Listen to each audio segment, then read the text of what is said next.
On a crisp autumn morning in North Carolina, a young black woman named Danielle Harris, a bright 21-year-old college student, was found dead in her dorm room.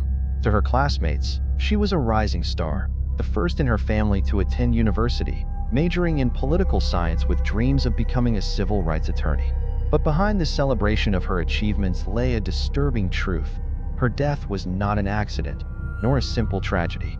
It was the result of a web of injustice, silence, and systemic racism, one that stretched from the classroom to the university senate, and even to the police force itself. Danielle had always been outspoken. She challenged ideas, asked hard questions, and excelled in every academic sphere. But her assertiveness often clashed with one of her professors, Dr. Robert Whitmore, a well-respected but notoriously strict lecturer in American history. Whitmore was known for his sharp tongue, but for Danielle, his criticism went further. He often dismissed her contributions in class, belittled her work in front of peers, and once even remarked, "You people should be grateful just to be here." Several students noticed the hostility, but few dared to speak up. Tensions escalated when Danielle submitted a groundbreaking paper critiquing systemic racial bias in American institutions. Ironically, the very institution she was now fighting within.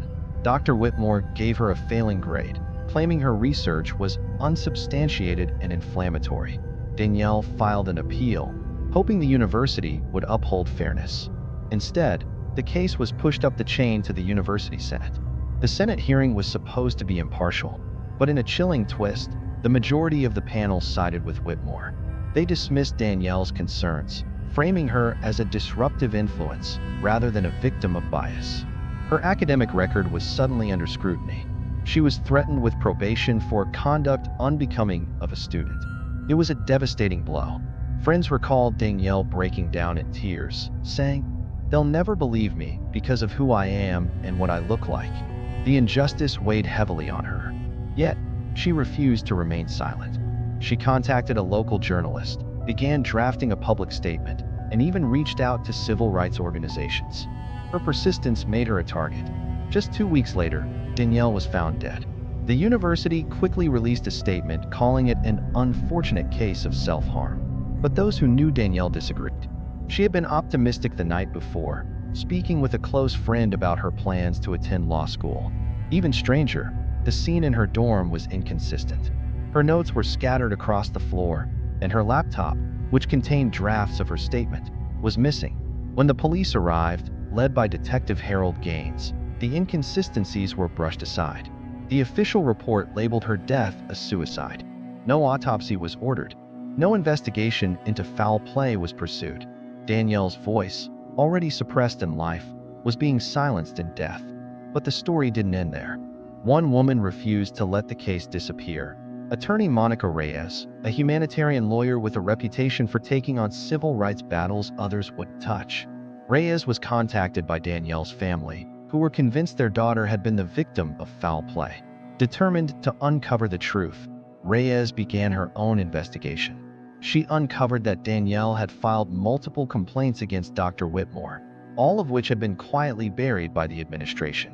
She learned that Danielle had written to the dean, accusing Whitmore of harassment, only to have the email chain mysteriously deleted from her student records.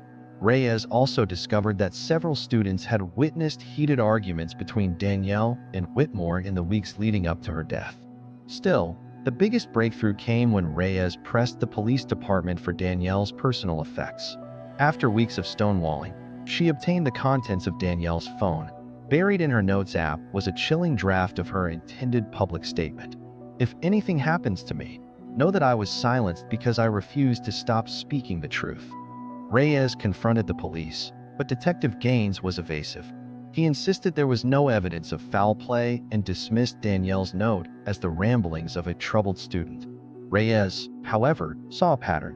The police had failed to collect fingerprints, failed to search for the missing laptop, and failed to interview key witnesses. It wasn't incompetence, it was a cover-up. Meanwhile, the university senate doubled down, calling Danielle's accusations baseless. They portrayed her as unstable, citing her failing grades given by Whitmore himself. The narrative was being carefully constructed. Danielle was not a victim, but a troubled young woman who couldn't handle the pressure. But Reyes wasn't deterred. She filed a civil suit against the university, demanding the release of internal communications. What she uncovered shocked even her. Emails between Senate members discussing the need to protect the reputation of the institution at all costs. In one, a senior administrator wrote, "If this story gets out, it could damage enrollment. We must ensure it dies quietly." As Reyes built her case, threats began to surface. Her office was vandalized. Anonymous calls warned her to drop it before it's too late. Yet she pressed on, driven by Danielle's memory and the weight of injustice. Journalists began to take notice. The story gained traction on social media, sparking outrage and demands for accountability. The pressure mounted on the police department. Under public scrutiny, they reluctantly reopened the case. This time, an independent medical examiner was brought in. The findings were damning. Danielle's injuries were inconsistent with suicide. She had bruises on her wrists, suggesting restraint, and toxicology reports revealed a sedative in her system. The revelation ignited a firestorm. The university could no longer hide. Dr. Whitmore was placed on administrative leave, and the Senate faced calls for a full investigation. Detective Gaines was removed from the case, accused of negligence and obstruction. But perhaps the most powerful moment came during the civil trial.